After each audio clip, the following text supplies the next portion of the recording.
తర్వాత మోహన్ గారు వాళ్ళ మామ దగ్గరికి వెళ్ళి ఈ విషయం మొత్తం చెప్పిండు. వాళ్ళ మామ ఇదంతా విని, చల్ నడుబయటికి వెళ్ళి నువ్వు లంగ పనులు చేసి మళ్ళీ నిన్ను కొట్టిండు అంటున్నావు, బాడుకో.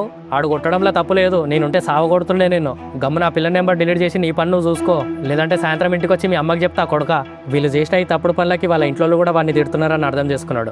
ఇంకా ఆ రోజు నైట్ నుంచి వాళ్ళు ఆమెకి ఫోన్ చేయలేరు. ఆ రోజు జరిగిన ఇన్సిడెంట్ గురించి మాట్లాడుకుంటూ నేను మా గల్లీ ఫ్రెండ్స్ అందరం టెర్రస్ మీద వండుకున్నాం. వీనికి ఎంత మంచిగా చెప్పినాంరా వాళ్ళకి దూరం ఉండమని. ఏదైనా జరిగితే తప్ప తెలియదు ఎవడెట్లాంటోడని. వదిలేరా ఇంకా, వీడు ఇప్పటికైనా వాళ్ళని దూరం పెడితే చాలు. అరే అది కాదురా, నేను వాళ్ళ ఫోన్ తీసుకున్నా కదా నెంబర్ డిలీట్ చేయడానికి.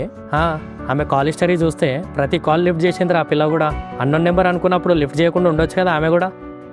అరే మెల్లగా మాట్లాడు, ఆడింటే బాగుండదు. వాడు వండుకుంటలేరా, చెప్తే ఫీల్ అవుతాడని అప్పుడు చెప్పలేను.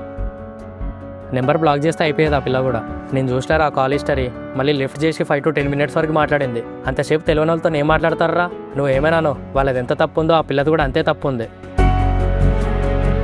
అరే వాడు విన్నాడు అంటే ఫీల్ అవుతాడు, వదిలే ఆ విషయం. ఇంకా ఇంకోసారి ఫోన్ వెళ్తే మనం చూసుకుందాంలే సరేనా. ఏమో రాయుడు అందరినీ నమ్ముతాడు. ఆ రోజు మా దోస్తు గారు అట్లా మాట్లాడినా వాళ్ళు చెప్పిన దాంట్లో తప్పు లేదు, నిజం ఉంది అనిపించింది. కానీ ఆ అమ్మాయికి ఎప్పుడు ఈ విషయం అడగలేదు ఏం మాట్లాడినామని. అంతా నార్మల్ అయిపోయింది అనుకున్నాక ఒక 3 days తర్వాత మళ్ళీ నైట్ అనుకోకుండా ఆ అమ్మాయి ఫోన్ చేసింది. ఓయ్ ఎక్కడున్నావు? ఇంటి దగ్గర ఉన్నా సంధ్య, చెప్పు. అరే మీ ఫ్రెండ్స్ ఇద్దరు డైరెక్ట్ మా ఊరికి వచ్చినారు. మోహన్ కి యాక్సిడెంట్ అయిందంట, గవర్నమెంట్ హాస్పిటల్ ఉంది కదా అక్కడ ఉన్నారంట. రోహన్ చెప్పిండు. ఒకసారి వాళ్ళకి ఫోన్ చేసి మాట్లాడబ్బా, నాకు టెన్షన్ అవుతుంది.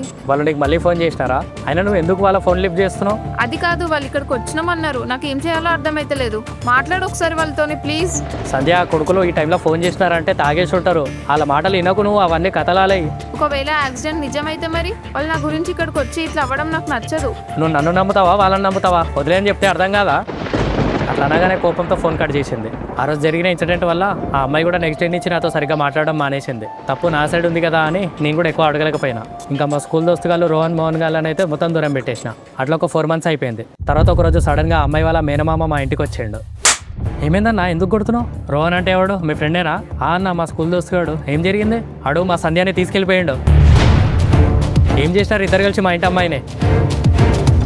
ఆ మాట అనగానే నేను షాక్లోకి వెళ్ళిపోయినా. నా దగ్గర ఆన్సర్ లేదు. 4 months నుంచి ఏమవుతుందో తెలియదు. ఆ రోజు జరిగిన గొడవ తర్వాత అంత క్లియర్ అయింది, ఫోన్లు చేయడం మానేసినారు అనుకున్నా. కానీ తర్వాత ఇంకేదో జరిగింది. ఇక్కడ అసలు ట్విస్ట్ ఏంటంటే అప్పుడు ఆమెకి డైలీ నైట్ కాల్ చేసి మాట్లాడింది మోహన్ గాడు. కానీ ఆ పిల్ల వెళ్ళిపోయింది రోహన్ గాడితో. ఎందుకు వెళ్ళిపోయిందని పెద్ద క్వశ్చన్ మార్క్ ఉండిపోయింది. ఆన్సర్ లేదు. ఏం జరిగిందో తెలియాలంటే ఆ మోహన్ గాని పట్టుకుంటే ఇదంతా తెలుస్తుందని నేను ఆ మామ మా గల్లీ దోస్తులు అందరం వెళ్ళి వాడిని పట్టుకున్నాం. ఆ గొడవ తర్వాత ఏం జరిగిందో ఈ మోహన్ గాడు మొత్తం చెప్పిండు.